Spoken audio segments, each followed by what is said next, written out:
ये हम लोग का कंटिन्यूशन है न्यूटन लॉ ऑफ मोशन का, और आज हम लोग फ्रिक्शन देखेंगे और ये स्पेसिफिकली नीट और जेई के लिए होगा। तो ये वीडियो देखने से पहले हम लोग जो Newton law of motion board level और जेई लेवल हम लोग अपलोड कर चुके हैं, और भी हम लोग उसको अपडेट करेंगे बाद में, मगर आज हम लोग फ्रिक्शन देखते हैं। तो फ्रिक्शन हम लोग ऑलरेडी जानते हैं कि फ्रिक्शन हम लोग एक टेंजेंशियल फोर्स है, जहाँ पे जिधर मोशन है, जिधर रिलेटिव मोशन है उसके ऑपोजिट में वो काम करते हैं। जैसे it is the tangential component of the net force, net contact force acting between two bodies in contact. So the first thing you have to note कि ये नेट कॉन्टैक्ट फोर्स है, ऐसे नहीं कि बस एक ग्राउंड और इसके बीच में। नेट जितना भी दाहिने तरफ जितना भी फोर्स होगा, नेट फोर्स होगा ऑपोजिट में, नेट फोर्स ऑपोजिट में होगा, उसी को हम लोग contact force, net contact force बोलते हैं, और उसी को फ्रिक्शन फोर्स बोलते हैं जो रिलेटिव मोशन के ऑपोजिट में काम करते हैं। It starts acting when there is a relative motion, this is very important.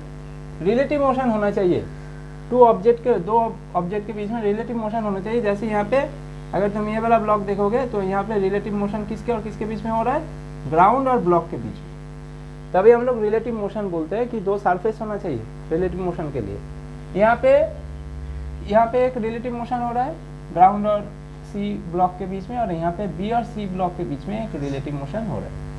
Different velocities होगा between two bodies in contact और actual relative motion takes place. So friction has a tendency to stop relative motion between two bodies in contact. तो यहाँ पे अगर हम लोग relative motion देखें तो ये दाहिने तरफ है रिलेटिव मोशन, उसी रिलेटिव मोशन को अपोज करने वाला जो फोर्स ऑपोजिट में काम करता है उसी को हम लोग फ्रिक्शनल फोर्स बोलते हैं। If there is only tendency of relative motion then static friction acts. सिर्फ ये अगर मूव करना चाहता है, अभी भी मूव किया नहीं है, जस्ट वो स्टार्ट करना चाहता है, तब हम लोग को जो फ्रिक्शन हम लोग बोलते हैं वो स्टैटिक फ्रिक्शन होता है। जब ये मूव करने लगेगा तब हम लोग बोलते हैं उसको काइनेटिक फ्रिक्शन। इतना हम लोगों को मालूम था। Friction force makes a pair of equal and opposite forces acting on two different bodies. Obviously यहाँ पे pair of equal and opposite forces, क्योंकि हम लोग को पता है यहाँ पे भी हम लोग का न्यूटन लॉ ऑफ मोशन लगेगा। अगर ये ब्लॉक इधर जाना चाहता है, अगर ये ब्लॉक दाहिने तरफ जाना चाहता है तो इसके लिए फ्रिक्शनल फोर्स ऑपोजिट में, मगर अब ये इक्वल एंड ऑपोजिट होना चाहिए, तो इसका मतलब इधर भी एक फ्रिक्शनल फोर्स काम कर रहा है। तो ये frictional force equal and opposite. और क्या है, direction of friction force on a given body is opposite to the direction of relative motion, जो हम लोग बोल चुके हैं। अब इधर देखो दो ब्लॉक के बीच में यहाँ पे क्या देख रहे हैं कि direction of friction force on a given body opposite to the direction of relative motion. Relative motion जिधर है उसके ऑपोजिट में हम लोगों का फ्रिक्शनल फोर्स होना चाहिए। जैसे यहाँ पे अगर तुम ये ब्लॉक को देखोगे तो यहाँ पे मोशन ऑफ ब्लॉक है, means it's relative motion with respect to ground. So friction between block and ground has a tendency to stop its motion. तो यहाँ पे एफएस जो यहाँ पे काम कर रहे हैं ऑपोजिट में काम कर रहे हैं, यही एफएस इसको रोकने का काम कर रहे हैं। Relative motion between two blocks, यहाँ पे देखो अगर बी और सी के बीच में, तो यहाँ पे दो तुम लोगों का हो सकता है कि एक है विथ रिस्पेक्ट टू ग्राउंड, और ये ब्लॉक सी के बीच में जो रिलेटिव मोशन है वो वाला हो सकता है, और यहाँ पे बी और सी के बीच में एक रिलेटिव मोशन हो सकता है। यहाँ पे Fs1 दे दो, यहाँ पे Fs2 दे दो। तो frictional force equal and opposite होना चाहिए, इसीलिए हम यहाँ पे दो दिखाए। Static friction is self adjusting in nature, that is इसका जो लिमिट होता है वो 0 टू हम लोग का लिमिटिंग फ्रिक्शन तक होता है, मतलब मैक्सिमम फ्रिक्शन जिसके बाद में वो चलने लगता है, मतलब जो फ्रिक्शन के बाद वो काइनेटिक फ्रिक्शन में बदल जाता है, उसी को हम लोग रिलेटिव फ्रिक्शन बोलते हैं। तो स्टैटिक फ्रिक्शन हम लोग का 0 और लिमिटिंग फ्रिक्शन के बीच में रहता है। और ऐसा नहीं है कि लिमिटिंग फ्रिक्शन पूरा पहले बार ही लग जाए, only that much amount of friction will act which can stop the relative motion. Relative motion को स्टॉप करने के लिए जितना फ्रिक्शन चाहिए होगा उतना ही फ्रिक्शन अपोजिट में लगता है। काइनेटिक फ्रिक्शन इज कांस्टेंट, क्योंकि अभी वो ऑब्जेक्ट चलने लगा है, तो जो ऑब्जेक्ट चलने लगा है उसके लिए काइनेटिक फ्रिक्शन हम लोग का कांस्टेंट है। और हम लोग को ये भी पता है जो फ्रिक्शन होता है वो mu times normal reaction force होता है। और हम लोग बोल सकते हैं, हम लोग जानते हैं ये कि friction force is directly proportional to normal reaction force. यहाँ पे प्रोपोर्शनल उठाएंगे तो कांस्टेंट लाना होगा, इसी कांस्टेंट को हम लोग coefficient of static friction mu S और coefficient of kinetic friction mu K बोलते हैं। एग्ज़ाम में अगर तुमको म्यू एस और म्यू के अलग से दिया नहीं है तो तुमको दोनों के लिए म्यू ले लेना, मतलब सेम वैल्यू है, दोनों के लिए सेम म्यू वैल्यू ले लेना अगर एग्ज़ाम में नहीं दिया गया है अलग से। यहाँ पे देखो अगर बहुत सारा ब्लॉक अगर एक साथ है तो यहाँ पे अगर तुमको कोई भी दो सरफेस के बीच में अगर नॉर्मल रिएक्शन फोर्स निकालना है तो जिस भी सरफेस में तुम नॉर्मल रिएक्शन फोर्स निकालना चाहते हो उसके ऊपर से कितना वेट काम कर रहा है उतना ही इफेक्टिव नॉर्मल रिएक्शन फोर्स होगा। जैसे यहाँ पे देखो ए ब्लॉक और बी ब्लॉक के बीच में, ए ब्लॉक और बी ब्लॉक मतलब इस सरफेस में कितना नॉर्मल रिएक्शन फोर्स होगा, इसका जो वेट है उसके इक्वल एंड ऑपोजिट। तो नॉर्मल रिएक्शन फोर्स N1, ये वाला N1 है ये सरफेस के बीच में, ए और बी सरफेस के बीच में। तो यहाँ पे मास एम ऑफ ए मास ले लो, एम ऑफ ए इंटू जी। अगर N2 पूछे बी और सी के बीच में, इसके बीच में, तो इसके ऊपर दो मास है तो दोनों मास का इक्विवेलेंट नीचे काम करेगा। तो वेट, टोटल वेट कितना है, टोटल वेट है तुम्हारा M G, M total mass कितना है M A plus M B, M A plus M B into G. तो सी के लिए लोगे similarly M A plus M B plus M C into G, और D के लिए लोगे तो सब आएगा, डी के लिए लोगे तो सब आएगा, इक्वल एंड अपोजिट होता है राइट। रिएक्शन ये नॉर्मल रिएक्शन फोर्स है, ये भी इक्वल एंड अपोजिट होगा, वो मास के वेट के इक्वल एंड अपोजिट होगा। तो जो भी सरफेस ले रहे हो उस सरफेस के ऊपर टोटल कितना मास है वो मास तुमको कैलकुलेशन में लाना होगा, तभी ये करेक्ट है। तो यहाँ पे देखो एक क्वेश्चन दे के हम लोग समझते हैं कि ये काइनेटिक फ्रिक्शन, स्टैटिक फ्रिक्शन और ये जो फ्रिक्शन का हम लोग का ग्राफ होता है जो हम लोग बोर्ड लेवल में सीखे थे, तो एक्चुअली में वो साम लेके हम लोग समझते हैं कि वो काम कैसे करते हैं। देखो यहाँ पे what are the values of force of friction F and acceleration of the block if the force capital F is gradually increased. Coefficient of static friction दिया हुआ है 0.5, कोफिशिएंट ऑफ काइनेटिक फ्रिक्शन दिया हुआ है 0.4 और एक्सीलरेशन तुमको बोला है कि 10 ले लो। तो यहाँ पे ये जो फोर्स है तो जो तुम दाहिने तरफ अप्लाई कर रहे हो इस ब्लॉक के लिए, धीरे धीरे तुम इंक्रीज किए हो इसको, और ये जो सरफेस है ये रफ है तो ऑब्वियसली यहाँ पे हम लोगों का क्या होगा कि फ्रिक्शनल फोर्स अप्लाई होगा। तो यहाँ पे अगर फ्रिक्शनल फोर्स अप्लाई हो रहा है तो ये बाएं तरफ फ्रिक्शनल फोर्स होगा राइट, क्योंकि ब्लॉक दाहिने तरफ जा रहा है, रिलेटिव मोशन जिधर है उसके ऑपोजिट में, रिलेटिव मोशन दाहिने तरफ है उसका ऑपोजिट में फ्रिक्शनल फोर्स होगा, और ब्लॉक इधर जा रहा है तो एक्सीलरेशन भी दाहिने तरफ होगा, और इसका वेट जो है वो नीचे की तरफ होगा, और नॉर्मल रिएक्शन फोर्स हम लोगों का ऊपर की तरफ होगा। ठीक है, तो ये हम लोगों का हो गया फ्री बॉडी डायग्राम। तो यहाँ पे हम लोग एक्स एक्सिस को दाहिने तरफ लेते हैं, वाई एक्सिस को ऊपर लेते हैं जो नॉर्मली लेते हैं हम लोग, मगर जो अगर स्लैंटिंग जहाँ पे आ जाएगा तो वहाँ पे एक्स और वाई एक्सिस को हम लोग उसी हिसाब से ब्लॉक जिधर रखा है उसी हिसाब से हम लोग एक्स वाई कंपोनेंट को रिजॉल्व कर सकते हैं। तो यहाँ पे नॉर्मली है जैसे हम लोग लेते हैं ऐसे लिए। तो यहाँ पे हम लोग कैसे रिजॉल्व करेंगे कि हम लोग का यहाँ पे क्या हो रहा है, देखो जो नेट फोर्स होता है, net external force should be 0, तो नेट फोर्स हम लोगों का 0 होना चाहिए। तो यहाँ पे हम लोग का क्या हो रहा है, summation of F of Y equals to 0, summation of F of Y should be 0। तो ऊपर देखो पॉजिटिव में n है, नीचे mg है, so n minus mg should be 0, that means n equals to mg। Mass हम लोग को पता है 1 और g हम लोग को पता है तो ये 10 Newton, so that means normal reaction force जो निकल के आया n वो है हम लोग का 10 न्यूटन। तो लिमिटिंग फ्रिक्शन निकल लेते हैं यहाँ पे mu S into N, mu S हम लोग को दे दिया गया 0.5 और n दिया हुआ है 10, so this is 5 newton. So this values are important, remember this.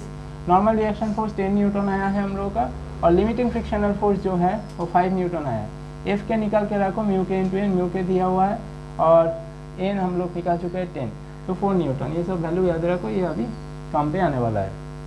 तो एक चार्ट देके एक टेबल बनाते हैं हम लोग कि external force, frictional force, net external force, और तो मोशन स्टैटिक होगा या काइनेटिक होगा, और रिलेटिव मोशन और टेंडेंसी ऑफ रिलेटिव मोशन है कि नहीं उसमें, एक्सीलरेशन क्या होगा इस सिस्टम का, और ये इसका डायग्राम कैसे होता है। जैसे देखो पहले अगर हम लोग फोर्स, ये फोर्स तो हम लोग धीरे धीरे बढ़ा है, इसका मतलब पहले 0 था, तो अगर एक्सटर्नल फोर्स 0 था तो रिलेटिव कोई मोशन नहीं है तो फ्रिक्शनल फोर्स भी 0 ही होगा। तो 0 माइनस 0 एफ नेट हम लोग का आ गया 0, तो 0 है मतलब ये एक्सटर्नल फोर्स अगर 0 है, नेट एक्सटर्नल फोर्स 0 है तो मोशन कैसा होगा, स्टैटिक होगा। तो अगर मोशन स्टैटिक है तो ये ना ही मूव करेगा ना ही वो एक्चुअल रिलेटिव मोशन में होगा। तो एक्सीलरेशन हम लोग का एफ नेट बाई एम होता है तो 0 आएगा क्योंकि एफ नेट 0 है हम लोग का। तो ये डायग्राम फिक्स्ड मतलब ब्लॉक ऐसे रखा हुआ है। अगर इसी फोर्स को हम लोग 2 न्यूटन भरा है, 0 से 2 न्यूटन भरा है, तो यहाँ पे अगर हम लोग फोर्स को 2 न्यूटन भरा है, देखो जो एफ होगा वो 2 न्यूटन ही होगा, क्योंकि हम लोग क्या बोले थे, हम लोग अभी पिछले साइड में ये बोल चुके थे कि फ्रिक्शनल फोर्स उतना ही ऑपोजिट में अप्लाई होता है जितना कि तुम लोगों का जितना चाहिए, उस ब्लॉक को रोकने के लिए जितना फोर्स चाहिए उतना ही हम लोग का फ्रिक्शनल फोर्स अप्लाई होता है। तो यहाँ पे फ्रिक्शनल फोर्स हम लोग का दाहिने तरफ कितना दे रहे हैं हम लोग 2 न्यूटन, तो बाएं तरफ भी 2 न्यूटन ही अप्लाई होगा, ऐसा नहीं कि ज़्यादा अप्लाई होगा, 2 न्यूटन अप्लाई होगा। तो एफ नेट 2 - 2 इज 0, अभी भी देखो नेट एक्सटर्नल फोर्स 0 है, मतलब अभी भी ब्लॉक स्टैटिक कंडीशन में रहेगा और यहाँ पे टेंडेंसी रहेगा जाने का, जाने नहीं पाएगा क्योंकि ये फ्रिक्शनल फोर्स इसको रोक के रखा है। तो ये एक्सेलरेशन हम लोग का 0 आएगा यहाँ पर, और जो तो यहाँ पे क्या हो गया, फोर्स दाहिने तरफ 2 न्यूटन लगा रहे तो बाएं तरफ भी 2 न्यूटन। अब देखो इस फोर्स को हम लोग 2 न्यूटन से 4 न्यूटन बढ़ा देते हैं हम लोग, तो ये अगर 4 न्यूटन है, ये भी 4 न्यूटन है, क्योंकि इधर एक चीज़ देखो, ये लिमिटिंग जो फ्रिक्शनल फोर्स है वो क्या है 5 न्यूटन, तो इसका मतलब 5 न्यूटन तक वो ब्लॉक स्टैटिक ही रहेगा, इतना हम लोग को पता चल गया। इसीलिए जब तुम एक्सटर्नल फोर्स 4 न्यूटन अप्लाई कर रहे हो तो बाएं तरफ जो फ्रिक्शनल फोर्स होगा वो भी 4 न्यूटन ही होगा। तो एफ नेट हम लोग का क्या हो जाएगा 4 - 4 0, तो स्टैटिक होगा, ये टेंडेंसी रहेगा, एक्सेलरेशन 0 आएगा और पिक्चर ऐसा है। जब 5 न्यूटन कर दोगे तुम, 5 न्यूटन, देखो हम लोग का जो लिमिटिंग फ्रिक्शनल फोर्स है वो भी 5 न्यूटन है, तो अगर 5 न्यूटन है तो फ्रिक्शनल फोर्स भी 5 न्यूटन है, 5 - 5 0, तो मोशन अभी भी स्टैटिक है, अभी भी टेंडेंसी है, एक्सेलरेशन 0 ही है, मतलब अप टू 5 न्यूटन हम लोग का बॉडी स्टैटिक ही रहेगा, इतना तो हम लोग को समझ में आ गया। जब तुम फोर्स को 6 न्यूटन कर दोगे, देखो जब तुम फोर्स को, तो लिमिटिंग फ्रिक्शन तो 5 न्यूटन है, अगर लिमिटिंग फ्रिक्शन 5 न्यूटन है और तुम अप्लाई कर रहे हो 6 न्यूटन, इसका मतलब क्या हुआ, इसका मतलब हो गया कि बॉडी अभी मूव करने लगा है, चलने लगा है। तो बॉडी अगर मूव करने लगा है तो वहाँ पे उस केस में देखो हम लोगों का एफ के कितना है, एफ के काइनेटिक फ्रिक्शन हम लोगों का निकल के कितना आया 4 न्यूटन। तो जब भी इस टाइप का सम तुमको दिया जाएगा, तुमको पहले लिमिटिंग फ्रिक्शन निकालना होगा और पहले काइनेटिक फ्रिक्शन निकालना होगा। तुमको देखना होगा कि एक्सटर्नल फोर्स तुम कितने अप्लाई कर रहे हो और उसके हिसाब से फ्रिक्शनल फोर्स कितना अप्लाई हो रहा है। तो यहाँ पे जब हम लोग 5 न्यूटन से 6 न्यूटन, 1 न्यूटन फोर्स हम लोग बढ़ा दिए, तब हम लोग का बॉडी चलने लगा है, क्योंकि हम लोग का जो लिमिटिंग फ्रिक्शन है, मैक्सिमम जितना फोर्स अप्लाई करने तक बॉडी रुका हुआ था वो है 5 न्यूटन, तुम कर दिए 6 न्यूटन, इसके लिए क्या हो गया कि बॉडी अभी मूव करने लगा। तो जब बॉडी मूव करने लगा तो वहाँ पर तो स्टैटिक फ्रिक्शन होगा नहीं, वहाँ पे काइनेटिक फ्रिक्शन होगा, तो काइनेटिक फ्रिक्शन क्या है 4 न्यूटन, तो इसलिए यहाँ पे देखो काइनेटिक फ्रिक्शन 4 न्यूटन लगा है। तो एफ नेट एक्सटर्नल फोर्स क्या हो गया, capital F minus small F, 6 - 4 is 2 Newton. अभी ये क्या मोशन हो गया, काइनेटिक मोशन हो गया। अभी यहाँ पे एक्चुअल रिलेटिव मोशन है और यहाँ पे एफ नेट क्या है 2 बाई मास हम लोग को मान दिया है, तो 2 मीटर पर सेकेंड स्क्वायर इससे एक्सीलरेशन, तो यहाँ पे देखो 2 metre per second square acceleration है, दाहिने तरफ 6 न्यूटन फोर्स अप्लाई कर दो और बाएं तरफ 4 न्यूटन फोर्स तुम अप्लाई किए। अब देखो इस 6 न्यूटन को तुम अगर 8 न्यूटन कर देते हो, 8 न्यूटन कर दो तो फिर भी वो चलने ही लगेगा, राइट। तो फ्रिक्शन काइनेटिक फ्रिक्शन हम लोग का 4 न्यूटन ही है, तो यहाँ पे 8 - 4 इज 4, तो ये काइनेटिक मोशन होगा, ये एक्सेलरेटेड मोशन होगा, तो एक्सेलरेशन हम लोगों को बढ़ जाएगा। अब इसी चीज़ को अगर हम लोग ग्राफिकल रिप्रेजेंटेशन में देखना चाहिए तो यहाँ पे थोड़ा तुम नोटिस करो कि फोर्स बढ़ाते बढ़ाते अप टू 5 न्यूटन तक बॉडी हम लोगों का स्टैटिक था, अप टू 5 न्यूटन तक बॉडी स्टैटिक था। 5 न्यूटन से जब 6 न्यूटन हम लोग किए तब देखो काइनेटिक मोशन हो गया, और ये जो काइनेटिक मोशन हो गया उसमें फ्रिक्शनल फोर्स हम लोग का घट गया, क्योंकि अप टू 5 न्यूटन हम लोग का स्टैटिक फ्रिक्शनल फोर्स 5 न्यूटन था, मगर जब तुम 6 न्यूटन कर दिए तब काइनेटिक फ्रिक्शन तुम लोगों का घट गया, तो 4 न्यूटन हो गया। तो इधर देखो, तो इसका मतलब क्या है y = mx, अगर तुम लगाओ यहाँ पे f = ये y = mx अगर तुम लगाओगे तो यहाँ पे देखो, तो यहाँ पे हम लोग फ्रिक्शनल फोर्स और फोर्स और फ्रिक्शनल फोर्स के बीच में हम लोग जो ग्राफ है वो ड्रॉ कर रहे हैं। तो यहाँ पे f = क्या है μ/n, f हम लोग का क्या है μ/n, तो अगर f = μ/n है हम लोग का, तो फ्रिक्शनल फोर्स कैपिटल F और स्मॉल f के बीच में देखो, स्मॉल f और capital F up to 5 newton, small f और कैपिटल F हम लोग का सेम ही था। इसका मतलब y = mx हम लोग लगाएंगे, f = f, ये f = f कब तक होगा, कब तक हो रहा है f = f 5 न्यूटन कब तक हो रहा है, जब ये टिल कितना होगा लिमिटिंग फ्रिक्शन तक, मतलब f < f कब तक होगा, जब ये एक्सटर्नल फोर्स हम लोग का लिमिटिंग फ्रिक्शनल फोर्स से या तो कम है या तो इक्वल है, तो स्लोप हम लोग का क्या आ जाएगा 45 डिग्री आ जाएगा यहाँ पे, y = mx। अगर इधर लगाओ तो फोर्स हम लोग का 45 डिग्री है। इसीलिए देखो जो एक्सटर्नल फोर्स, ये तुम एक्सटर्नल फोर्स अप्लाई किए बढ़ाते गए अप टू 5 न्यूटन तक, अप टू 5 न्यूटन तक हम लोग का जो फ्रिक्शनल फोर्स है वो 5 न्यूटन ही है।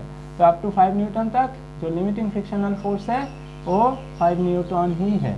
मगर जब बॉडी मूव करने लगा, जब तुम 6 न्यूटन कर दिए, मतलब जब ये 5 से 6 न्यूटन, जब ये 5 से 6 न्यूटन तुम कर दिए, तो 6 न्यूटन में हम थोड़ा इसको इधर दो क्योंकि ये वाला ग्राफ इधर है। तो जब 5 न्यूटन से तुम 1 न्यूटन बढ़ा दिए, 6 न्यूटन कर दिए, तब देखो हम लोगों का काइनेटिक फ्रिक्शनल फोर्स क्या आ गया 4 न्यूटन आ गया। तो तब इसीलिए ग्राफ थोड़ा नीचे आ जाता है, इसीलिए ग्राफ थोड़ा नीचे आ जाता है और ये 4 न्यूटन हो जाता है काइनेटिक फ्रिक्शन। और पिछले साइड में हम लोग सीख चुके हैं कि जब बॉडी मूव करने लगेगा और बॉडी चलने लगेगा तब हम लोग का काइनेटिक फ्रिक्शन फिक्स्ड हो जाता है, इसलिए थोड़ा ये घट के फिर ये लीनियर लाइन में चलने लगेगा। इतने इसके बाद तुम जो भी फोर्स बढ़ाओगे तुम्हारा देखो काइनेटिक फ्रिक्शनल फोर्स सेम ही है 4 न्यूटन। इसके बाद भी तुम 8 से 10 न्यूटन करोगे, 7 न्यूटन करोगे, कुछ भी करोगे, ये 4 न्यूटन ही रहने वाला है। इसीलिए हम लोग का ये जो काइनेटिक फ्रिक्शन है वो एक स्ट्रेट लाइन है, मगर ये थोड़ा घटा है। क्यों घटा है इसका एक्सप्लेनेशन हम दे दिए। इसी को अगर तुम एक्सेलरेशन वर्सेस, इसी चीज़ को अगर एक्सेलरेशन वर्सेस एक्सटर्नल फोर्स का ग्राफ अगर तुम देखना चाहो तो अप टू देखो अप टू 5 न्यूटन हम लोग का स्लोप क्या है, स्लोप हम लोग का लीनियर है। तो स्लोप अगर लीनियर है इसका मतलब जितना फोर्स दे रहे हो उतना वो स्टैटिक है, अभी भी बॉडी स्टैटिक कंडीशन में है। तो एक्सेलरेशन हम लोग का 0 है, right. Up to limiting friction acceleration 0 है, तो एक्सेलरेशन देखो कुछ नहीं मिला अप टू 5 न्यूटन तक। मगर 5 न्यूटन के बाद से देखो एक्सेलरेशन हम लोगों का बढ़ते जा रहा है। 5 न्यूटन के बाद से एक्सेलरेशन हम लोगों का बढ़ते जा रहा है। पहले 2 मीटर पर सेकंड स्क्वायर हो गया, उसके बाद 4 मीटर पर सेकंड स्क्वायर हो गया, तो ये लीनियरली बढ़ने वाला है। तो एक्सेलरेशन हम लोगों का क्या होता है F net by M. F net क्या होता है कैपिटल एफ माइनस एफ के बाई एम। कैपिटल एफ और एफ के काइनेटिक फ्रिक्शन क्या निकल गया है हम लोग का 4 न्यूटन। तो एफ माइनस 4 और मास क्या दिया 1, तो एफ माइनस 4, तो एक्सेलरेशन क्या आ गया एफ माइनस 4, तो ये y = mx वो वाला लगा दो। तो एफ ग्रेटर देन 5 न्यूटन के लिए हम लोगों का क्या हो जाएगा, ये एक लीनियर स्लोप हो जाएगा। तो ऐसे ग्राफ बढ़ते जाएगा। तो N F is slightly increase from 5 newton, acceleration of block increases from 0 to 1 metre per second square. यहाँ पे तुम अगर कैपिटल एफ यहाँ पर तुम यहाँ पे 5 बता दोगे तो 5 - 4 is 1 metre per second square. 5 metre से थोड़ा सा अगर पढ़ोगे, थोड़ा सा, ऐसा नहीं कि देखो सिर्फ 5 दोगे तो मोशन होगा नहीं, सिर्फ 5 न्यूटन दोगे एक्सटर्नल फोर्स, फिर सिर्फ अगर 5 न्यूटन दोगे तो एक्सेलरेशन 0 आएगा। 5 से थोड़ा सा ज़्यादा होना चाहिए, 5.001 लेटर से। जब 5.001 होगा तब एक्सेलरेशन तुम्हारा 5 - 4 ही कैलकुलेट करोगे तुम, तो तुम्हारा 1 मीटर पर सेकेंड स्क्वायर निकल के आएगा। तो ग्राफ तुम्हारा ऐसे दिखेगा। और एक हम लोग 2-3 सवाल और देख लेते हैं। तो देखो अभी हम लोग देखते हैं कि एंगल ऑफ फ्रिक्शन और एंगल ऑफ रिपोज क्या होता है। At a point of rough contact where slipping is about to occur, the two forces acting on each object. So what are the two forces? One is normal reaction force, right? One is normal reaction force and another is frictional force. Now see, if this object is on the verge of sliding, मतलब ये अभी चलना चाहता है, तो यहाँ पे normal reaction force होगा और एफ होगा। एफ क्या होता है हम लोग का म्यू इंटू एन होता है। The resultant of this two forces, that means this resultant of normal reaction force and this frictional force, that means in this direction, resultant of this two forces is capital F. See, this is our normal reaction force, this is our frictional force, that is mu into n, and the resultant of these two forces, this is your capital F, and it makes an angle. So angle, it makes angle lambda with the normal reaction. Normal reaction के साथ जो ये capital F है वो angle कितना है lambda. तो यहाँ पे 10 लैम्डा तुम लगाओ, 10 लैम्डा क्या होगा mu n divided by n, base perpendicular by base, that is mu n by n will cancel out, so you form there here you will get lambda equals to tan inverse mu. So यही वाला होता है हम लोग का angle of friction. Angle of repose क्या है, यहाँ पे अगर तुम कोई ब्लॉक रखे हो और यहाँ पे एक पर्टिकुलर एंगल के बाद ये थीटा को अगर तुम इंक्रीज करते जाओगे इंक्रीज करते जाओगे एक पर्टिकुलर एंगल के बाद वो ब्लॉक नीचे स्लाइड होने लगेगा। उसी एंगल को हम लोग एंगल ऑफ रिपोज बोलते हैं। तो थोड़ा इसको देखते हैं, आगे बढ़ते हैं। Suppose a block of mass m is placed on incline plane whose inclination is theta and this theta can be increased और decreased. Let mu be the coefficient of friction between the block and the plane.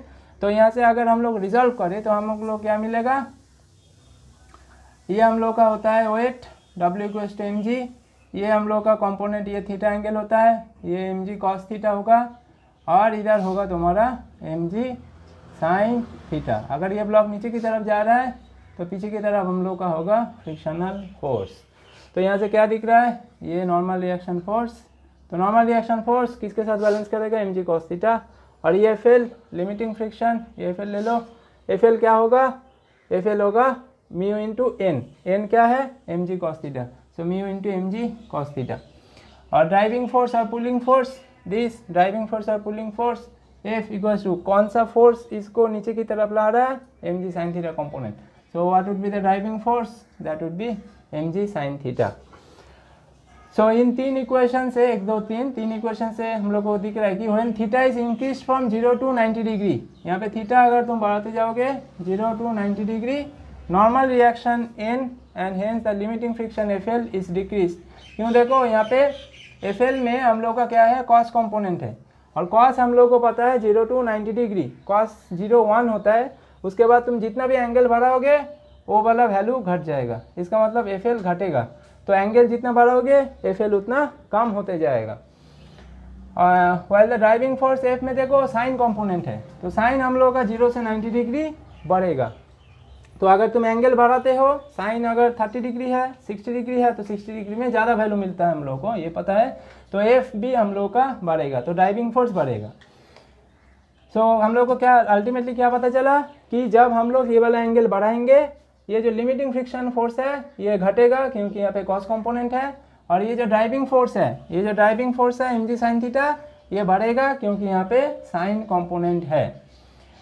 There is a critical angle called angle of repose alpha at which these two forces are equal.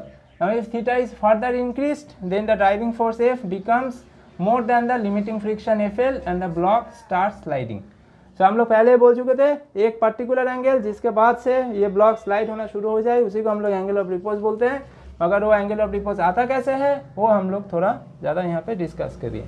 तो हम लोग क्या पता चला कि जो net driving force है वो हम लोग का लिमिटिंग फ्रिक्शन के साथ इक्वल होना चाहिए। इसके बाद हम लोग एंगल अगर बढ़ाएंगे तो ये ब्लॉक स्लाइड होना शुरू करेगा। तो what is the maximum condition, maximum condition is FL should be equals to the net pulling force और pushing force, F equals to FL। तो यहाँ पे हम लोग का क्या होता है, FL इक्वल्स टू F में जो हम लोग का एंगल ऑफ रिपोज होता है अल्फा, वो थीटा के साथ बराबर होता है, इसके बाद बढ़ जाएगा।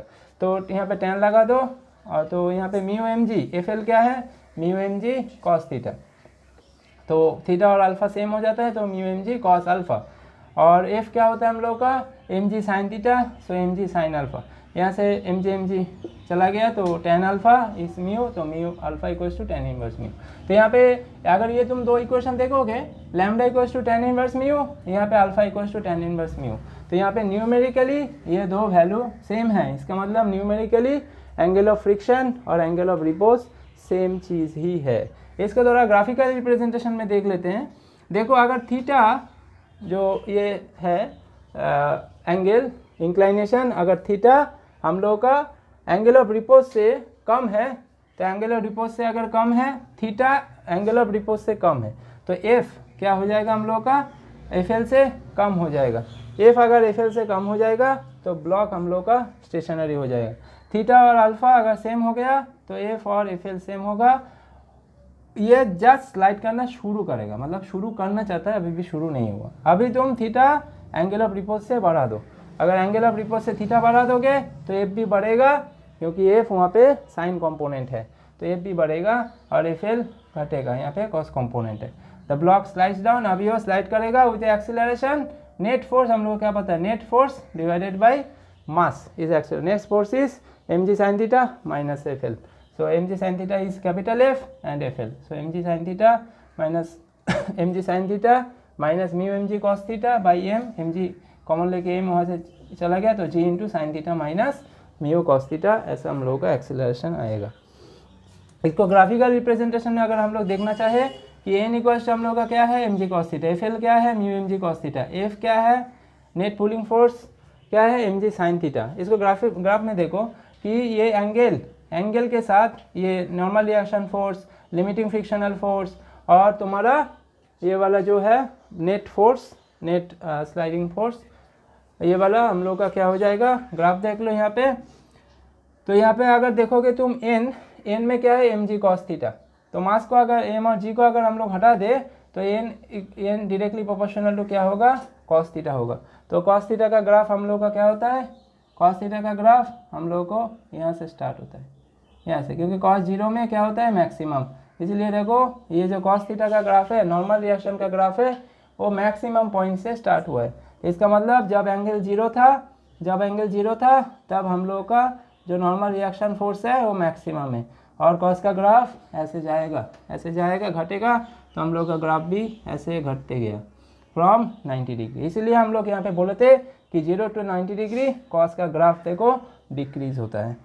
और फिर अगर हम लोग देखें कि एफ का अगर देखें म्यू mg cos थीटा, तो यहाँ पे एफ भी cos थीटा के साथ प्रोपोर्शनल है, मगर एक चीज़ नोटिस करो यहाँ पे म्यू मल्टीप्लाई है, और म्यू हम लोगों को पता है कि 0 to 1 के बीच में रहता है, तो म्यू लेस देन 1 होता है हमेशा।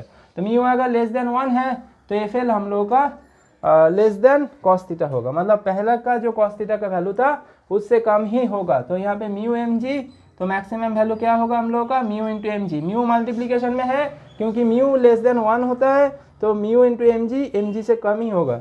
मगर ये अब देखो cos ग्राफ ही है, इसका मतलब ग्राफ तुम्हारा cos थीटा ही होगा, मगर उसका मैग्नीट्यूड मतलब 0 में जो मैक्सिमम मैग्नीट्यूड आता है वो थोड़ा कम होगा पिछले वाले केस से। अच्छा, मी हम लोग का एफ हो गया, एन हो गया। अब ये एफ देख लो, एफ क्या है हम लोग का mg साइन थीटा, तो हम लोग को पता है कि एफ इस यहाँ पे डायरेक्टली प्रोपोर्शनल साइन थीटा।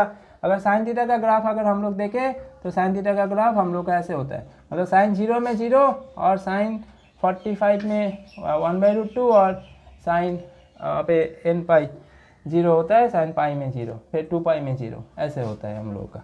और साइन 90 में क्या होता है मैक्सिमम, ये क्या है 90 डिग्री, साइन 90 में मैक्सिमम होता है।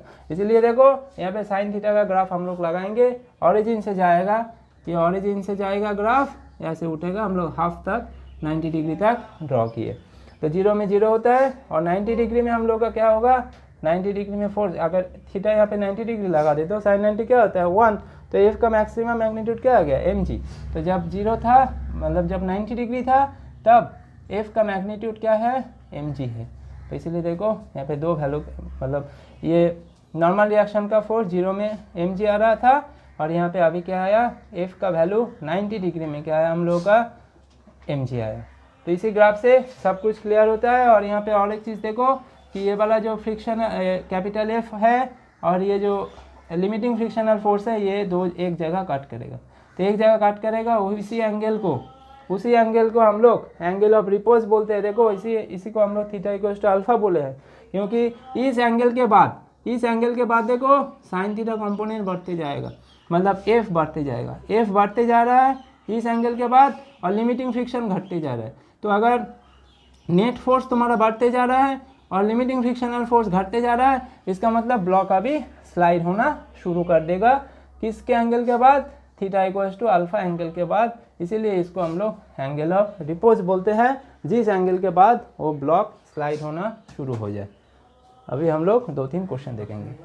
अभी हम लोग देखते हैं कि कुछ टाइप का प्रॉब्लम जो आता है जेई में।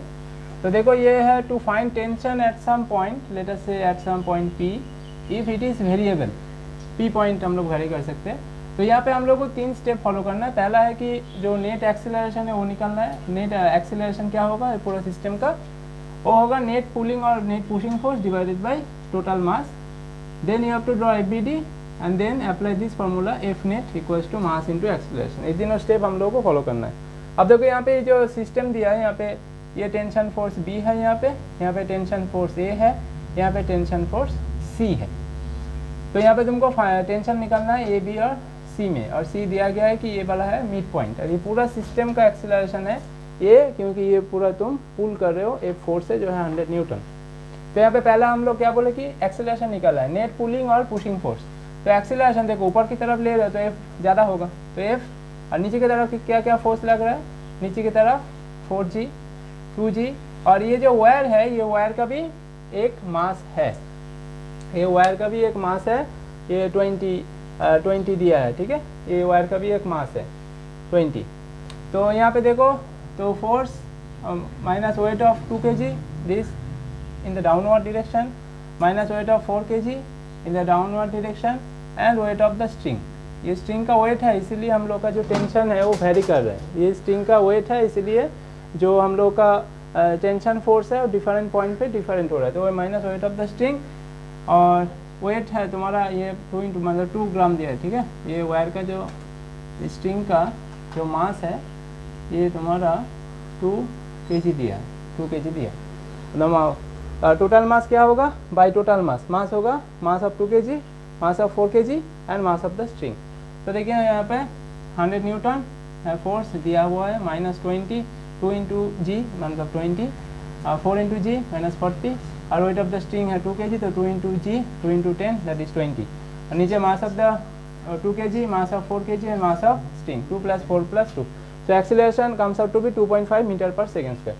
अभी हम लोग ये 4 kg के लिए अलग अलग एपीटी ड्रॉ करते हैं, जो डिफरेंट टेंशन निकालने के लिए बोला है वो इसके लिए। तो एक्सेलरेशन तीनों के लिए ऊपर की तरफ है, तो ए पॉइंट के लिए निकालेंगे तो टेंशन फोर्स ऊपर की तरफ होगा, TA ऊपर की तरफ होगा, टेंशन फोर्स तुम्हारा ऊपर की तरफ होगा, टेंशन फोर्स ऊपर की तरफ होगा। और ये इसके लिए जब सी पॉइंट के लिए निकालोगे तो उसके लिए भी ऊपर की तरफ होगा, क्योंकि हम लोग को पता है जो टेंशन फोर्स है अवे फ्रॉम द ऑब्जेक्ट होता है, और जो TB होता है ये TB ये भी ऊपर की तरफ ही होगा। तो यहाँ पे तुम अभी वो net force equals to mass into acceleration ये वाला हम लोग लगाएंगे, एपीटी हम लोग का हो गया नेट फोर्स। तो नेट फोर्स क्या है, ऊपर की तरफ TA है, और ये जो MAB है ये इतना जो स्ट्रिंग है इतना का mass of MAB multiplied by g, और माइनस इसका है W इक्वल्स टू ये mg मतलब 4 इंटू 10 40 न्यूटन नीचे की तरफ 40 इक्वल्स टू क्या होगा net mass total mass into acceleration. Total mass क्या है, mass of AB into +4 into acceleration. इसको अब तुम लोग सॉल्व करो तो यहाँ से TA निकल जाएगा। सिमिलरली फॉर TC ऊपर की तरफ, MBC नीचे की तरफ, MBC इंटू G नीचे की तरफ, MBC इंटू नीचे की तरफ, और 4 W equals to mg 4G नीचे की तरफ -40 equals to total mass. Similarly for C you can apply for from this you can find out TB. So this is the easiest way to solve this type of question. Okay, चलो next type देखते हैं हम लोग, based on constant relation which keeps on changing. तो यहाँ पे देखो हम लोग कांस्टेंट इक्वेशन कैसे बनाते हैं, कांस्टेंट रिलेशन क्या होता है वो हम लोग पिछले वीडियो में देख लिए थे, तो वो वीडियो तुम लोग जाके देख सकते हो। तो यहाँ पे एक क्वेश्चन देखते हैं कि ये जो कांस्टेंट रिलेशन जो चेंज होते रहता है उसको हम लोग कैसे सॉल्व करेंगे। जैसे कि यहाँ पे एक रिंग है, यहाँ पे ये फिक्स्ड है, और ये जो वेट है ये रिंग इधर जा सकता है, मतलब PQ फिक्स्ड है और ये रिंग इधर उधर मूव कर सकता है। तो यहाँ पे देख के क्या लग रहा है, जब रिंग इधर जाएगा तो ये वाला जो लेंथ है ये B और ये इसके बीच में, तो जो लेंथ है वो ये वाला रिंग अगर इधर जाएगा तो ये वाला लेंथ बढ़ते जाएगा। In the adjoining figure where PQ is smooth, चलो PQ स्मूथ बोल दिया है, मतलब वहाँ पे तो फ्रिक्शन लेना नहीं है। Ring A has a mass 1 kg, इस रिंग का मास 1 kg है, ये भी दे दिया हुआ, एंड ब्लॉक B 2 kg, इसका 2 किलो है, ये भी दे दिया गया। If the system is release from rest with theta equals to 60 degree, मतलब यहाँ पे मास अटैच्ड है, तो जब मास के due to weight in the downward direction ये वाला जो रिंग है ये इधर जाते जाएगा। तो if the system is release from theta equals 60 degree, यहाँ पे 60 डिग्री में इसको छोड़ दिया गया है। You have to find 3 things: constant relation between their velocities as a function of theta, constant relation between their acceleration and tension in the string and values of this acceleration at this instant। तो चलो देखते हैं। तो यहाँ पे देखो ये जो रिंग है यहाँ पे ले लेते हैं, ये वाला Q पॉइंट दिया है तो इसको भी Q पॉइंट ले लेते हैं हम लोग। P और एम क्यू हम लोग का फिक्स्ड है, एम क्यू हम लोग का फिक्स्ड है, ये हम कम से कम ये तो जाएगा नहीं, मतलब ये डिस्टेंस तो बढ़ेगा घटेगा नहीं, ये डिस्टेंस जितना है उतना घटेगा, ये जाएगा मतलब ये घटेगा ये बढ़ेगा, ऐसा हो सकता है। एम क्यू हम लोग का फिक्स्ड है। ये वाला जो रिंग से डिस्टेंस है इसको x ले लेते हैं, एंगल थीटा है बोल दिया, पूरा वायर का ये पूरा वायर का जो लेंथ है वो वाला l ले लेते हैं, पूरा वायर का लेंथ l ले लिए तो और इसको इतना y ले लेते हैं तो इतना हम लोग का हो जाएगा l माइनस वाई। और ले लेते कि ये वाला जो रिंग है ये v1 स्पीड से और एक्सीलरेशन a1 से जा रहा है, और ये वाला जो मास नीचे जाएगा इसका वेलोसिटी v2 और एक्सीलरेशन a2 हम लोग ले लेते हैं। तो m और q फिक्स्ड है तो इसको c ले लेते हैं, m और q हम लोग c ले लिए। और लेंथ ऑफ द वायर, ये जो पूरा लेंथ है ये इधर जाएगा भी, लेंथ तो चेंज नहीं होने वाला क्योंकि लेंथ यहाँ पे वायर का लेंथ इनएक्सटेंसिबल है तो लेंथ चेंज नहीं होने वाला, ये वायर का जो पूरा लेंथ है ये वाला फिक्स रहने वाला है। अब देखो इस ट्राइंगल से देखो, in triangle M Q A, ये वाला ट्राइंगल ले लो, इन ट्राइंगल में पाइथागोरस लगा दो, परपेंडिकुलर स्क्वायर, ये एंगल है तो ये परपेंडिकुलर होगा, ये बेस होगा, ये हाइपोटेन्यूस होगा, तो perpendicular square plus basis square equals to hypotenuse square, ये वाला लगा दो। तो आप इसको डिफरेंशिएट कर दो with respect to time, with respect to time करोगे तो 2 इंटू एल माइनस वाई, और लेंथ तो फिक्स्ड है तो d l by D t zero हो जाएगा, फिर minus d Y by D t होगा, एक्स स्क्वायर के लिए 2x और x के लिए d x by D t. C तो कांस्टेंट है हम लोग का क्योंकि ये वाला जो डिस्टेंस है वो तो चेंज नहीं होगा कभी, तो D C by D T वो वाला जीरो हो गया। अब यहाँ से रीअरेंज करो तो ये x by L minus Y और माइनस को D x by D T के अंदर घुसा दो। अब देखो यहाँ पे एक चीज़ देखो, ये वाला y जब ये मास नीचे जाएगा ये रिंग इधर जाएगा तो y बढ़ेगा, तो y इज इंक्रीजिंग, मतलब D Y by D T क्या होगा पॉजिटिव होगा, उसका वेलोसिटी क्या लिए हम लोग v लिए v2, और x ये जो x है ये रिंग इधर जाएगा तो x डिक्रीज करेगा, x अगर डिक्रीज करेगा तो ये minus d x by D T को हम लोग rate of change of displacement, तो रेट ऑफ चेंज हम लोग इसको वेलोसिटी v1 ले लो, v1 दिया हुआ है मगर ये डिक्रीज कर रहा है इसीलिए माइनस भी लेना होगा, minus d x by D T तुम्हारा v1 होना चाहिए। अब यहाँ पे इस इक्वेशन में बैठा दो। और एक चीज़ नोटिस करो कि यहाँ पे ये जो ट्राइंगल है यहाँ पे कॉस थीटा क्या होगा, बेस बाय हाइपोटेन्यूस, बेस है x, हाइपोटेन्यूस है l माइनस वाई, तो x by L minus y तुम्हारा हो जाएगा कॉस थीटा। अब d Y by D t v2 है तो यहाँ पे v2 बैठा दो, x by L minus y cos theta है, यहाँ पे कॉस थीटा बैठा दो, और minus d x by D T क्या है हम लोगों का v1 है तो यहाँ पे v1 बैठा दो। तो कांस्टेंट रिलेशन निकल के क्या आया, v2 equals to v1 cos theta, theta change करोगे v2 चेंज होगा। अब इसको एक्सेलरेशन अगर निकालना है तो ये वाला जो इक्वेशन है इसको फिर से डिफरेंशिएट करो, तो इसको फिर से डिफरेंशिएट करो या तो इस लाइन को फिर से डिफरेंशिएट करो, तो ऐसा कुछ आएगा तुम्हारा। अब देखो एक चीज़ नोटिस करो, डिफरेंशिएशन देख लेना, it's part of mathematics. Just after release, जब तुम इसको रिलीज किए मतलब इसको तुम ऐसे पकड़े हुए थे, अभी तुम हाथ हटा दिए, अब जब जस्ट आफ्टर रिलीज के तुरंत बाद जो ये v1 है v2 है और dx by D t v1 minus d Y by D t plus d Y by D t v2, ये सब कुछ dx by D t d Y by D t ये सब क्या होगा जीरो। इनिशियली तो कोई वेलोसिटी था नहीं, तो जस्ट आफ्टर द रिलीज मतलब very few millisecond, just after the release ये वेलोसिटी सारा क्या है हम लोगों का जीरो है, तो सारा वेलोसिटी जीरो है तो यहाँ पे बैठा दो, d Y by D t zero है, d x by D t zero है, सारा बैठा दो, बैठाने के बाद कुछ ऐसा रिलेशन तुम्हारा निकल के आएगा। अब देखो एक बार डिफरेंशिएशन अगर v2 है तो 2 बार डिफरेंशिएशन तुम्हारा a2 होगा, एक बार डिफरेंशिएशन अगर v1 है dx बाई डी टी अगर v1 है तो d minus d two x by D t square a1 हो जाएगा। अब यहाँ पे x by L minus y फिर कॉस थीटा एक ही चीज़ है, और थीटा क्या दिया है, कौन सा एंगल में हम लोग छोड़े थे, थीटा इक्वल्स टू 60 डिग्री में हम लोग छोड़े थे, तो कॉस 60 हाफ है तो x by L minus y यहाँ पे हाफ बैठा दो, और ये वाला तुम्हारा क्या है a2 है, ये वाला क्या हो a1 है, तो a2 इक्वल्स टू क्या निकल के आया a1 बाई 2, तो सारा इक्वेशन हम लोग का निकल गया। सी क्या बोला है, tension in the string and the values of this acceleration at this instant, tension निकालना है और एक्सीलरेशन जो हम लोग निकाले a1 a2 ये सारा एक्सीलरेशन का वैल्यू हम लोग को चाहिए। तो इसके लिए हम लोग ये जो रिंग है इस रिंग का जो फ्री बॉडी डायग्राम है उसको कंसीडर कर लेते हैं। तो तो रिंग का ये रिंग है, ये रिंग है। अब ये रिंग अभी देखो पुली, लेट अस से ये पुली की तरह है, तो टुवर्ड्स द पुली होता है टेंशन, क्योंकि ये टेंशन है।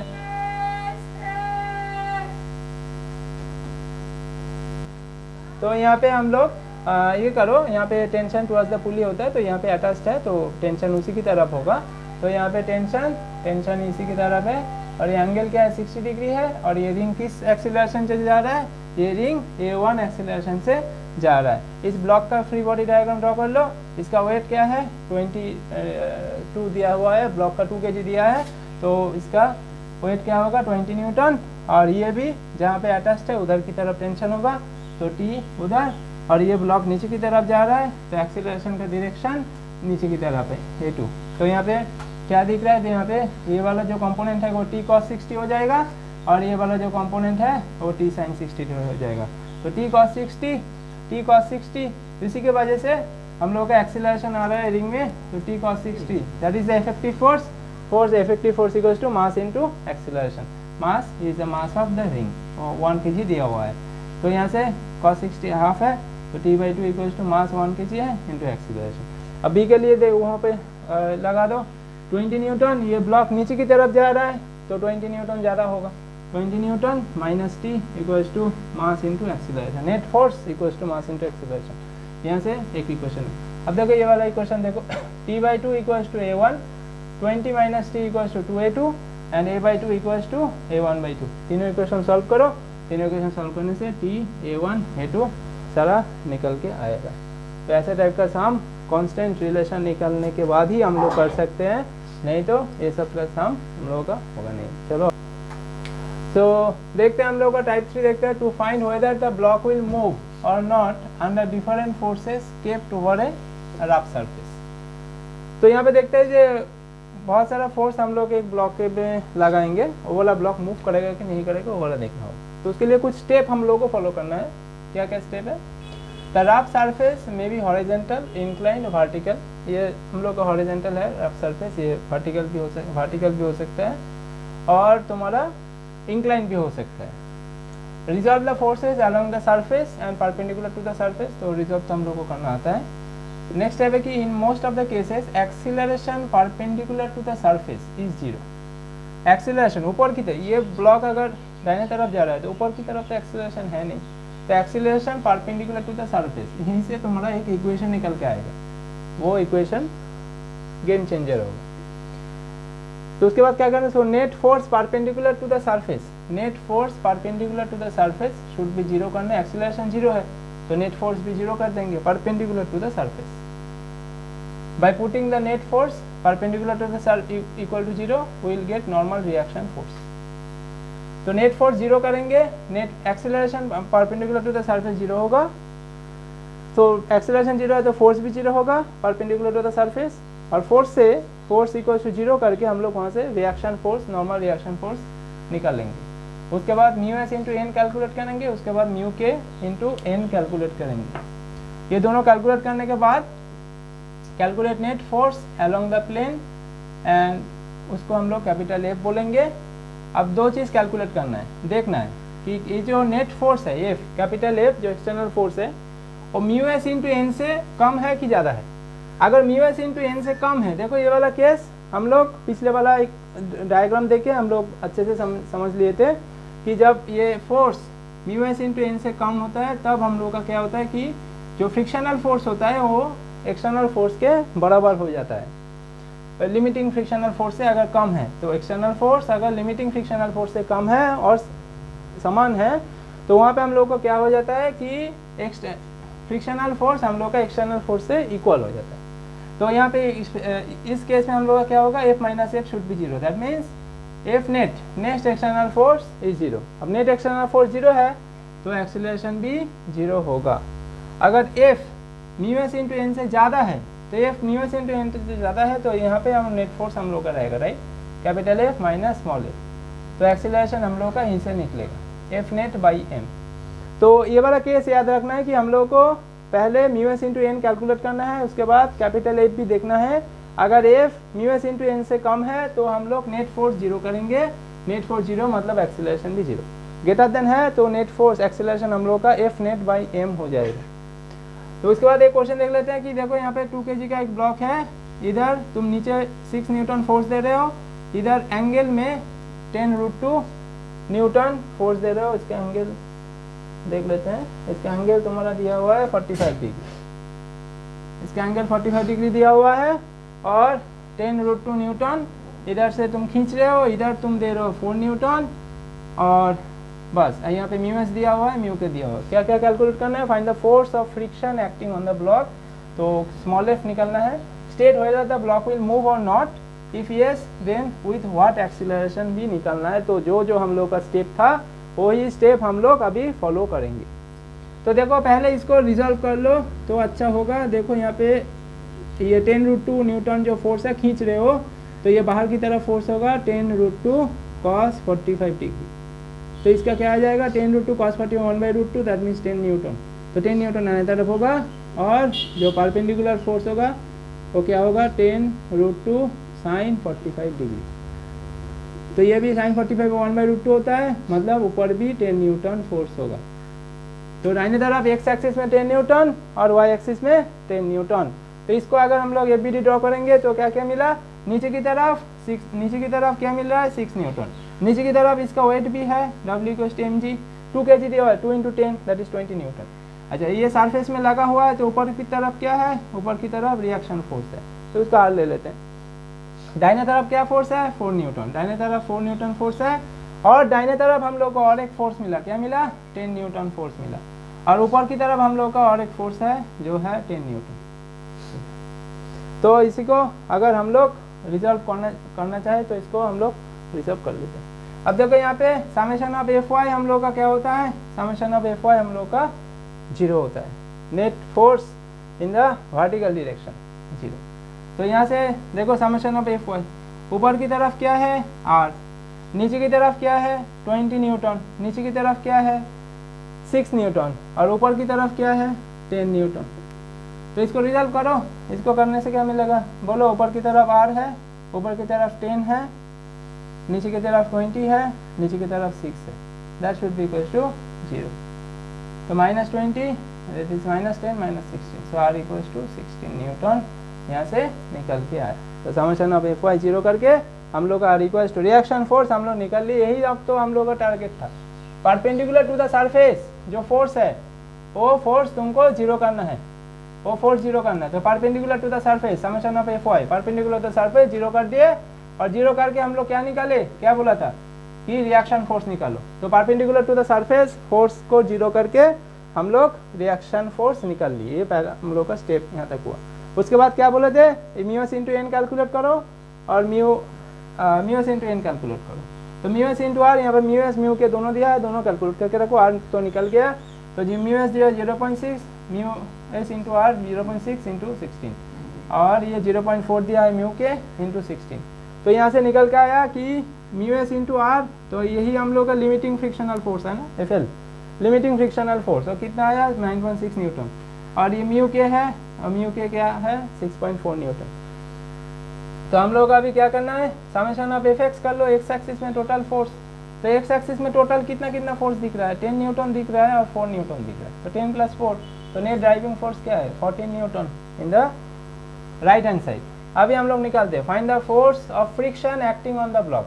अभी यहाँ पे एक चीज नोटिस करो कि जो नेट ड्राइविंग फोर्स है, जो नेट ड्राइविंग फोर्स है वो 14 न्यूटन है और तुम्हारा लिमिटिंग फ्रिक्शन क्या है? 9.6 न्यूटन। इसका मतलब जो नेट फ्रिक्शनल फोर्स, जो नेट तुम्हारा ड्राइविंग फोर्स है वो फ्रिक्शनल फोर्स से ज़्यादा है। तो इसका मतलब ये सेकंड वाला case, F greater than mu S into N. F अगर greater than mu S into N है तो हम लोग का force of friction acceleration F net by m से हम लोगों को निकालना होगा। तो फोर्स ऑफ फ्रिक्शन क्या होगा? Mu k into N, mu k into n. तो म्यू के इंटू आर हम लोग निकाल चुके हैं ऑलरेडी 6.4। देखो अगर f greater than mu S into N है तो फ्रिक्शनल फोर्स क्या हो जाता है? Mu k into n. तो म्यू के इंटू एन करके 6.4 निकल गया था। तो यही है तुम्हारा ऑपोजिट डायरेक्शन में काम करेगा। अब देखो f greater than mu S into R है तो हम लोग यही वाला फॉर्मूला लगाएंगे। एक्सीलरेशन क्या है? F net by M. F net क्या है? दाहिने तरफ टोटल कितना फोर्स है 10 + 4 14 न्यूटन। बाएं तरफ कितना फोर्स है, बाएं तरफ 6.4 न्यूटन है। तो 14 - 6.4 divided by mass of the block is 2 kg। ऐसे करोगे 3.8 मीटर पर सेकेंड स्क्वायर निकलेगा। तो इस टाइप का प्रॉब्लम जेई में बहुत बार रिपीट हो चुका है, जहाँ पे तुमको पहले चेक करना होगा कि ये वाला ब्लॉक मूव होगा कि नहीं होगा। यही सबसे इम्पोर्टेंट पॉइंट है, ये सारा स्टेप याद रख लेना, क्योंकि यही 2 स्टेप से तुम्हारा एक क्वेश्चन सॉल्व हो सकता है और बिना मेहनत का एक 4 मार्क्स तुमको मिल सकता है। तो इसमें थोड़ा ध्यान देना कि जब ये इस टाइप का क्वेश्चन आएगा कि ब्लॉक मूव करेगा, रेस्ट में रहेगा, क्या होगा वहाँ पे, स्लाइडिंग होगा, क्या होगा, कुछ भी दे, तुमको ये स्टेप फॉलो करना है। और एक और सम देखते हैं, उसके बाद हम लोग आज का लेक्चर खत्म करेंगे। हम लोग और एक क्वेश्चन देख लेते हैं फ्रिक्शन से रिलेटेड। तो यहाँ पे हम लोग का देखो कि a block of mass 1 kg is pushed against a rough vertical wall. ये रफ वर्टिकल वॉल है और यहाँ पे तुम एक ब्लॉक ऐसे पुश करके रखे हुए, फोर्स ऑफ 20 न्यूटन। तो ये 20 न्यूटन से तुम पुश करो। Coefficient of static friction 1/4 mu s दे दिया है। Another horizontal force 10 newton is applied on the block in a direction parallel to the wall. तो पैरेलल टू द वॉल मतलब वॉल के पैरेलल में और एक फोर्स 10 न्यूटन तुम अप्लाई किए हो। Will the block move, if yes in which direction, if know find the friction exerted by the wall on the block. तो यहाँ पे एक चीज तुमको दिख रहा है कि देखो यहाँ पे जो नॉर्मल रिएक्शन फोर्स होगा, ये तो ब्लॉक है, तो ये ब्लॉक का जो नॉर्मल रिएक्शन फोर्स होगा वो तो इस तरफ होगा। तो नॉर्मल रिएक्शन फोर्स जो सरफेस होता है उसके परपेंडिकुलर होता है। तो नॉर्मल रिएक्शन फोर्स हम लोग का इधर है और फोर्स तुम इधर दे रहे हो, तो फोर्स और नॉर्मल रिएक्शन हम लोग का क्या है, यहाँ पे सेम होना चाहिए। क्यों? Normal reaction on the block from the wall will be this. क्यों? देखो यहाँ पे एफ नेट जो वर्टिकल में जो मोशन है, ये वर्टिकल में जो मोशन है वो तो 0 है, एफ नेट 0 है perpendicular to the wall, right. ये एफ नेट। तो अभी पीछे स्लाइड में हम लोग स्टेप्स देखे थे कैसे कैसे स्टेप लगाना है। यहाँ पे वर्टिकल में एफ नेट 0 है हम लोग का, इसलिए तो यहाँ पे वर्टिकल में, तो यहाँ पे परपेंडिकुलर टू द वॉल का परपेंडिकुलर मतलब यहाँ पे एफ नेट इसलिए 0 है क्योंकि यहाँ पे तुम 20 न्यूटन दे रहे हो, तो ये ब्लॉक भी, ये वॉल भी 20 न्यूटन तुमको दे रहा है। तो यहाँ पे आर और एफ सेम है, एक्सटर्नल फोर्स और जो तुम्हारा रिएक्शन फोर्स है सेम है। तो यहाँ पे लिमिटिंग फोर्स निकाल लो क्योंकि तुमको आर मिल गया है। एफ एल क्या होता है, म्यू इंटू आर। म्यू तुमको 1/4 बोल दिया गया, तो 5 न्यूटन। और डब्ल्यू इक्वल्स टू हम लोग का क्या होता है, डब्ल्यू इक्वल्स टू एम जी होता है। एम हम लोग का क्या है, एम हम लोग का आई थिंक 1 kg दिया, मास हम लोग का 1 kg दिया हुआ है और जी हम लोग का 10 है, तो ये आ गया 10 न्यूटन। तो एक चीज़ नोटिस करो कि ये जो वेट है, ये जो वेट है, ये ब्लॉक का जो वेट है, इसका वेट नीचे की तरफ है, वो है 10 न्यूटन। ओके, और नॉर्मल रिएक्शन फोर्स इधर है और ये ब्लॉक अगर नीचे जाना चाहेगा तो ऊपर की तरफ एक फ्रिक्शनल फोर्स अप्लाई एक्ट होना चाहिए। मगर यहाँ पे एक और चीज़ बोल दिया है कि another horizontal force of 10 newton is applied on the block in a direction parallel to the wall. Wall के पैरेलल में, वॉल के पैरेलल में एक 10 न्यूटन फोर्स तुम अप्लाई किए हो। तो यहाँ पे देखो क्या क्या हो सकते हैं यहाँ पे। तो वेट है इसका 10 न्यूटन और पैरेलल में एक 10 न्यूटन फोर्स तुम अप्लाई किए हो। तो ये 10 और 10 इसको कैसे रिजॉल्व कर सकते हैं हम लोग, एक ऐसे रेक्टेंगल में रिजॉल्व कर सकते हैं हम लोग। तो इसका हम लोग का जो एंगल होगा, ये वाला एंगल क्या होगा, 45 degree. Horizontal force of 10 newton is applied to the block both weight and this force. ये जो फोर्स है और ये जो वेट है, इसको हम लोग ऐसे कंपोनेंट में रिजॉल्व कर सकते हैं। 10 न्यूटन का फोर्स और ये जो 10 न्यूटन इसको। तो रिजल्टेंट किस तरफ होगा, एफ का रिजल्टेंट किस तरफ होगा, इस तरफ होगा। पैरेललोग्राम लॉ ऑफ एडिशन से तुम ये निकाल सकते हो। और ये एंगल तुम्हारा 45 डिग्री है क्योंकि सेम मैग्नीट्यूड है, तो एंगल 45 सेम होना चाहिए। The resultant of this two forces ऐसे देखेंगे, since this resultant is greater than. अब रिजल्टेंट यहाँ पे देखो 10√2 आ रहा है, रिजल्टेंट हम लोग का 10√2 आ रहा है और हम लोग का जो लिमिटिंग फ्रिक्शन है, जो लिमिटिंग फ्रिक्शन है वो कितना है, 5 न्यूटन। तो हम लोग का कंडीशन क्या आ गया, F net is greater than limiting frictional force. तो हम लोग का सेकेंड वाला केस जहाँ पे एक्सीलरेशन हम लोग कैसे निकालेंगे, एफ नेट नीचे की तरफ एफ नेट और वहाँ पे ऊपर की तरफ F L divided by total mass. F net हम लोग का है 10 न्यूटन, 10√2 न्यूटन, और एफ एल हम लोग का 5 न्यूटन है, डिवाइडेड बाई मास 1 है, 9.14 मीटर पर सेकेंड स्क्वायर। तो आज का लेक्चर यहीं तक, और फ्रिक्शन फोर्स को हम लोग और भी कंटिन्यू करेंगे इसके आगे, और लॉज ऑफ मोशन और भी टेक्निक्स और भी डिफ़िकल्ट टाइप्स ऑफ प्रॉब्लम जो एडवांस में जेईई मेंस में आ सकता है, उसी टाइप का प्रॉब्लम हम लोग कंटिन्यू करेंगे। धन्यवाद everyone, have a good day.